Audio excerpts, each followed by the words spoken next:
Hello and welcome back. So, we are starting with adversarial AI and game theory, which is a great topic for the fact that um, it's widely used. We all have come across this, and we'll know in a while why it is important. So, what do we think adversarial is? Adversarial is the guy who is actually working against us or competing with us. Like for me, the adversary is the guy who is working against me, who is trying to pulling my chair and trying to steal up things from me and trying to defeat me. This is obviously not possible, but we all know that it's the guy who is working against our motive. So, why is it even um, important to study? And in terms of AI, so but actually, this is where AI starts competing. Two or more agents that acts against each other, like in chess, checkers or sequence, or even in cybersecurity, where attack and defense systems, you have an attack system, you have a defense system, you're trying to contemplate and maybe check if your defense system is working as effective or not. So um, these were the use cases. Like we have image classifier, we have safety critical system, autonomous vehicles, multi-agent securities, and GANs, which we'll also be studying later. So let's dive into the game theory.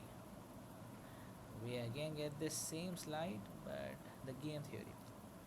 But before game theory, can we have an idea of what an adversarial search is? Like in the normal search we had before, like in A star, the world is static. Your action alone determines the outcome. If you go forward, you might find the guy you were looking for. Since the guy is static, since the whole environment is static, you might find it going in the future. But what if the environment wasn't static? It was maybe movable. If you look forward, you go into the front, maybe आपका जो जिस चीज़ को आपने ढूंढना था वो पीछे चला जाए. So how do you cope up with this? In adversarial search, you have an opponent that is actively trying to defeat you. Think of a chess match, right? You make a move, that's a max player. You're trying to maximize your profit. But the opponent makes the next move, which is min player, who is trying to defeat you, who is trying to get you to do the min move, right? So AI must anticipate and counter the opponent's move. This is adversarial reasoning. If you're playing a game, AI must know that what your move will be and how would the AI be countering that. So the goal is to find a strategy, not just a move, and maximize your success. So in a game structure, we have initial state, we have players, which can be two or more agents, which can be one can be max, one can be min, and the initial state could be a chessboard, be it a starting configuration. um, Action can be the moves uh, you can take on a chessboard. Transition model is something, the transition from start matrix to the matrix you can get after you make a move, and that is also a transitional model. Transitional state is basically uh, what it's a checkmate or a draw. This can be example of a transactional state. Similarly, utility, payoff, and these Nash equilibrium dominant strategies, these guys will come in the future slides. So let's dive into it. What player is? Player is obviously a decision maker. Each player has a goal, which can be maximize thing or minimize thing. Action are the choices it makes. The strategy can be pure strategy or a mixed strategy, which we'll also see in further thing. So a pure strategy is chosen with certainty. In this case, is chooses a strategy and sticks to the action. That's yes, you have to push the ball forward. You have to push. There's no changing the strategy. But a mixed strategy is where player randomly chooses between action because it's not a defined structure that you can say if you're playing Monopoly, it's a mixed strategy, right? You may take a decision that's sometime good for you, that's sometime bad for you. It's more of a randomness. Okay, on which slide was I? Alright, I think I've jumped too far. Here I was. So this is a payoff matrix. So it could be money inside, it could be percentage, it could be points. So, like in this matrix, if the company A, this is a company A, this is company B, if it advertises, it gets 13 clients, and if this guy doesn't advertises, it gets 7 clients. If both advertises, they will get both 6 and 6 clients. So if this is AI, it would be a max player and try to minimize its profit, its adversarial's profit. Alright, so it would try to maximize its and minimize this guy. So this part of thing it might choose or this. So these are these two options it might take. So let's go further.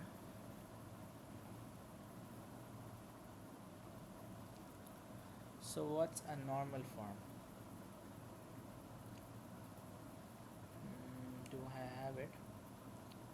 No. So under normal form is basically where a player makes decisions simultaneously without knowing the action of other player. That, for instance, I don't know if I market right now, the other company does the marketing or not. I'm not sure about this. So it's similarly a business dilemma, where it's a common classical problem in which there are दो चोर होते हैं. It could be that एक एक बंदा जो है सच बता दे, दूसरा बंदा सच ना बताए. तो ये है जो है इसमें आप बेसिकली एक बंदा दूसरे को फूल बनाना चाह रहा होता है. तो इसको भी आप पे ऑफ मैट्रिक्स से रिप्रेजेंट कर सकते हैं in extensive form. So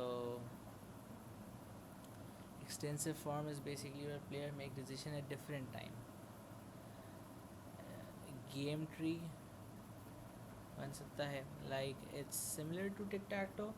When you make a move, the other cannot. Now that you have made a move, you have put a cross, then the other guy has to make a move or maybe change its policy, uh, doing some sort of thing that to maximize its reward. So yes, this is extensive form in which you make a whole lot of game tree with all possibilities. So we got through normal form, which payoff matrix, and then extensive form with decision tree. Now what is zero sum game? What is zero sum game? A zero sum game actually means when one player gain is others loss. Alright, so in poker, a guy takes it all and the other lose it all.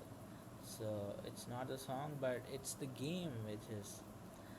For suppose in chess or tic-tac-toe or checkers, or if you have played the game called Go, you might see that max win and min loses and total sum is 0, right? Since max gets the 1 point and min's the minimum guy loses -1, and that's why the whole sum is 0. There's nobody getting um, anything out of it. Nobody gets any profit. It's only a loss and a win. So obviously people lose depending on the the decision they make. in non-zero sum problem, and in zero sum problem it's the total loss of a guy.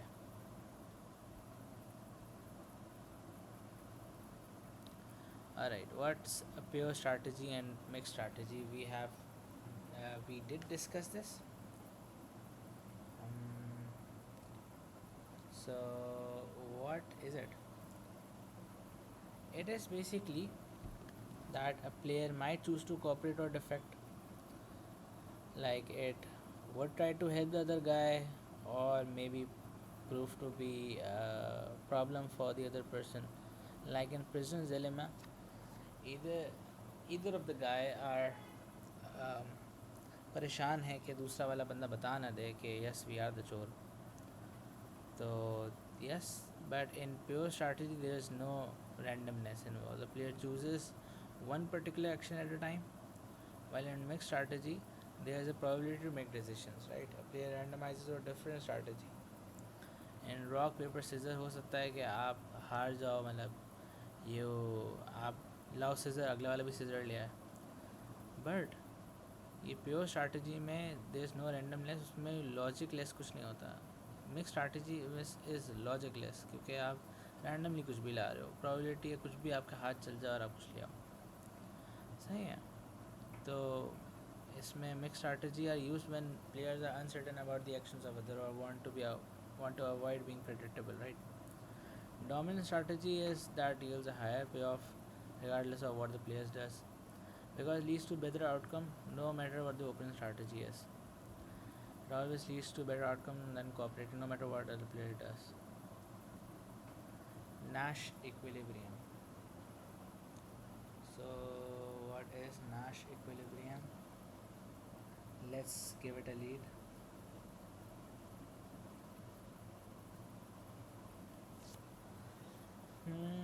Payoff strategy. Alright, so it's a core concept, obviously, and it's proposed by the mathematician John Nash in 1950. So no other player can improve their payoff by changing their own strategy. If other people keeps their own strategy fixed, so everyone is doing their best they can, given that others are doing. The system is stable, nobody wants to deviate. In simple words, think of it as a no regret point. You pick your best move, other pick their best move. Nobody has incentive to change, right? So the equilibrium is that each player's strategy is the best response to other, and no player can get a higher payoff by changing their strategy alone, right?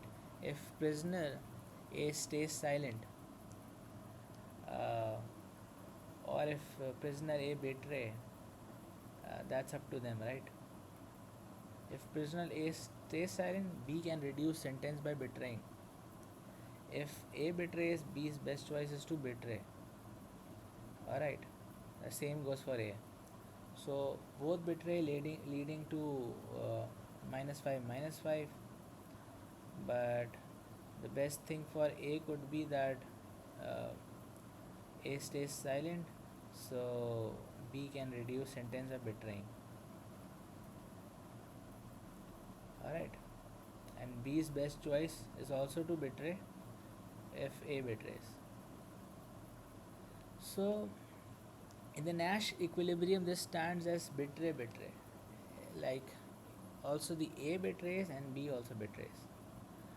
Even thought before, we better off cooperating -1, the rational self-interest lead to the worst stable outcome. That's why Nash equilibrium is stable but not always socially optimal, right? So let's move further. Similarly, this Vanda and Fred, it's better that both confess to achieve a 5-on-5 or both doesn't confess to achieve the Nash equilibrium. Dominant strategy with backward induction and dominance. So these are the points given. Since this is a -1, since the opponent wins, while you may get a +1 here since you win, you may get a -1 here. So these are the game tree given right here. Adversarial AI, we have already discussed that it's the strategy by other tries to win. Now what the threat model is. Threat model are of three types: white box, black box, and gray box. Now in white box, the attacker has access to the model weights, and it can change model weights and produce its own output. So that's of a risk. In black box is that attacker has no access. You can actually use ChatGPT right now and try to ask us about um, बल्कि use DeepSeek to ask about China's logicless things that it's been doing against the humanity, and it honestly won't answer you. It's because it's trained like that. But if you um, like make a different type of prompt and you make access to those unavailable data, that is what a black box attack look like. You have no access to the model parameters, but still you are trying to hack into it.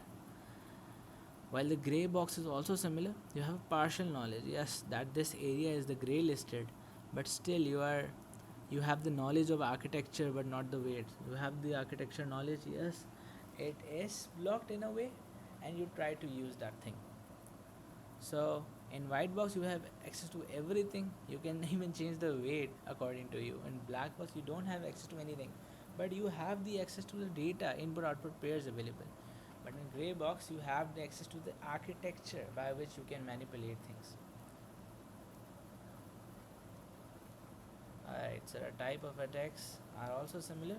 Honestly, these are a few ratification things. I should not be going, but I'll just skim through it. So type of attack is obviously the evasion attack at the inference time when you are trying to use, which can interfere and give misleading decisions. Poisoning attack is during training, by which you may insert malicious data by which your training data is actually affected, and model performance can be degraded. Model stealing, attackers try to steal model by querying repeatedly inference architecture. You are somehow trying to reveal its architecture. Inference membership attack tries to determine whether a specific sample was part of model training. And more attacks, attack algorithms. Now these are deep-fool attack is one of the great attack, but that is based on adversarial. And these guys are also a bit of adversarial examples, but I will not go into the depth of this. Defense technique, we have adversarial training to make robust systems, so these attacks cannot work. Defensive distillation is to output softer probabilities to defend against adversarial attack. Input pre-processing methods like image transformation, resizing, or noise addition to reduce effectiveness of the adversarial inputs. Certified robustness, techniques that provide guarantees on the model's robustness to adversarial attacks. Transferability of adversarial example. So the phenomena where adversarial example crafted for one model can successfully attack other models even if they are trained differently. Robustness versus generalization trade-off. Trade-off, a model that is highly robust to adversarial attack might perform poorly on normal, unperturbed data due to overfitting. So honestly, this is knowledge transfer by which you can also provide adversarial attacks.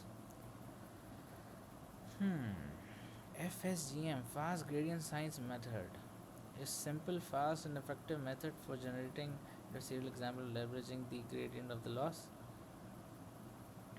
This is some technique I think we should be learning, but I'm not aware of it right now. I think I should put an extra effort on this. I think let me read it for a minute, and you guys should also read it.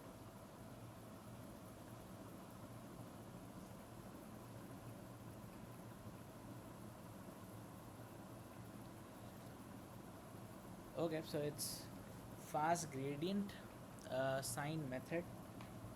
It's an adversarial attack introduced by this guy Ian Goodfellow to test robustness of neural network. It creates small, careful, calculated changes, right? Which you can say perturbations. It's small changes to an image or input that cause the model to make wrong prediction, even though the input still looks identical to human. You're giving a picture, let's say, of a cat, but वो है cat he, but you are making a few tiny noise inside that image ताकि model कुछ error कर दे. Model को लगेगा ये तो है ही कैट यार, अभी तो मैंने प्रेडिक्ट करा था, बट आपने नॉइज़ डाल दी थी एंड इट मेड तस्वीर अजीब सी हो गई थी, but model didn't realize the fact और उसने गलत प्रेडिक्शन दे दी. Why it matters? It matters because the model vulnerability है. ये एक डिफेंस सिस्टम नहीं लगा हुआ मॉडल के अंदर, आसानी से फूल बना दिया उन्होंने मॉडल को. Now this is wrong actually. It's slightly nudging the input in the direction of gradient that increases the loss. Now model has a loss कि वो cat को cat नहीं बोल रहा, that means the greater loss. तो आपने technically model का loss बढ़ा दिया by doing this. It's minimal visual change, but आपने हल्का सा change किया था, but it's a maximum confusion for the model, which is not good. So actually the model, if cat image is given, the output should be cat, not a dog, right? But a perturbed FGSM, which is almost identical to a cat image, the attack you have given, and the model predicts as a dog. Since even though your eyes can see that is a cat, but the model thinks it's a dog due to that tiny crafted noise, that's what we call FGSM attack. Fast gradient sign method attack. Alright. So how it works is basically you give an input, you compute loss, you compute gradient, and generate a perturbation. Add that perturbation on that image, which is a tiny change, right? But now the model predicts something else, not what it was doing before. Now when you will calculate the loss, it's will be far greater than before. Alright, we have done this as well. Now is the time for the min-max algorithm. So what is this and where this came from? So let's see what this is. Let me just get my slide right on the page.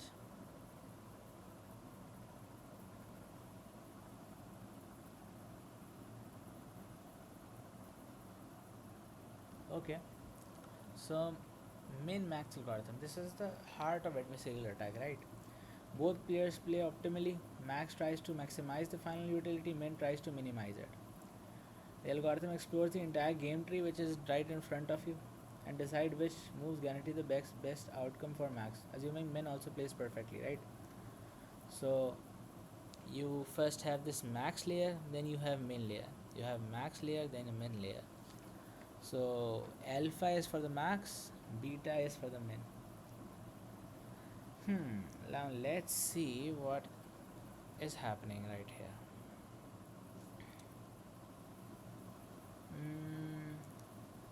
So min chooses the smallest number right over here, which is 3. Similarly, min over here chooses the smallest number, which is 1. So 3 and 1 right here. If I can, hopefully my cursor is visible. This guy and this guy, 3 and 1. Now the max would take it as obviously the max, which will be 3. So this way you can fill the whole of the graph. Alright, it's quite easy to fill the graph, but the real part comes in the next step, which is alpha beta pruning. You don't have to actually go and explore everything, since min-max is powerful but slow. It explores every move, and alpha beta pruning speeds it up, right, by ignoring irrelevant branches. So the alpha is the best value max can guarantee so far. Beta is the best value min can guarantee so far. If at any point we find a branch that can influence the final decision, we can cut it off. Alright, so for an example, when evaluating the right branch, if min's first child is less than 2, the left max branch is 3, so no need to track 4 and 6. So right here, if we dive into this, we have 3 or 4. अब 3 और 4 में the min is 3, but यहाँ पे हमें पता है कि 2 और 1 में जो भी आएगा it can not be greater than 3, right? तो हम इसको प्रून कर देंगे 1 2 3. You get the point? ये वाली जो दूसरी ब्रांच है ना, how do I do this ये हो गया, लेकिन इसके साथ जो दिस ब्रांच है, I don't know how this cursor is, हाँ ये वाली branch, this gets pruned. You understand why? Because this guy 3 was big enough to get directly to the max. ये पहले min में गया, then you can prune it off the next वाली branch, क्योंकि we know कि भाई उसके childs तो बहुत छोटे हैं, 2 और 1. There's no need to cover that. Alright, this way we can have 3 right here, then we take a min over here.